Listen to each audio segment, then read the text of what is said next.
দিনের পর দিন বাজে পারফর্ম হতাশ করেছে টাইগার ক্রিকেট প্রেমীদের। বৈশ্বিক আসরগুলোতে তার প্রমাণ মিলে সদ্য সমাপ্ত চ্যাম্পিয়ন ট্রফিতে হতাশাজনক পারফর্ম করে দেশে ফিরলেও প্রভাব পড়েনি বেতনের ক্ষেত্রে, বরং বৃদ্ধি পেয়েছে, যার প্রমাণ মিলেছে বিসিবির প্রকাশিত কেন্দ্রীয় চুক্তিতে। সোমবার ক্রিকেটারদের কেন্দ্রীয় চুক্তির তালিকা প্রকাশ করেছে বাংলাদেশ ক্রিকেট বোর্ড। 5টি ক্যাটাগরিতে মোট 22 জন ক্রিকেটার আছেন বোর্ডের কেন্দ্রীয় চুক্তিতে। A+ ক্যাটাগরিতে আছেন কেবল তাসকিন আহমেদ। 1 বছরের জন্য এই চুক্তি কার্যকর থাকবে গত 1 জানুয়ারি থেকে আগামী 31 ডিসেম্বর পর্যন্ত।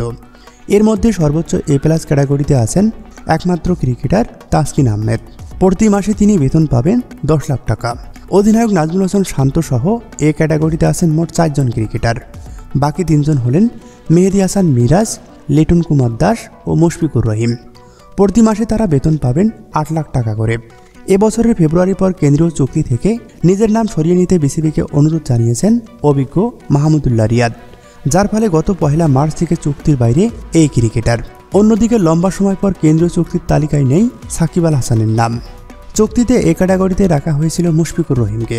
তিনি শুধু টেস্ট খেলায়, এখন তিনি বেতন পাবেন B ক্যাটাগরির ভিত্তিতে। পেসার নাহিদ রানাও জায়গা পেয়েছেন B ক্যাটাগরিতে। এবারেই প্রথমবারের মতো কেন্দ্রীয় চুক্তিতে জায়গা হলো এই পেসারের। আরেক পেসার মোস্তাফিজুর রহমানও আছেন B ক্যাটাগরিতে।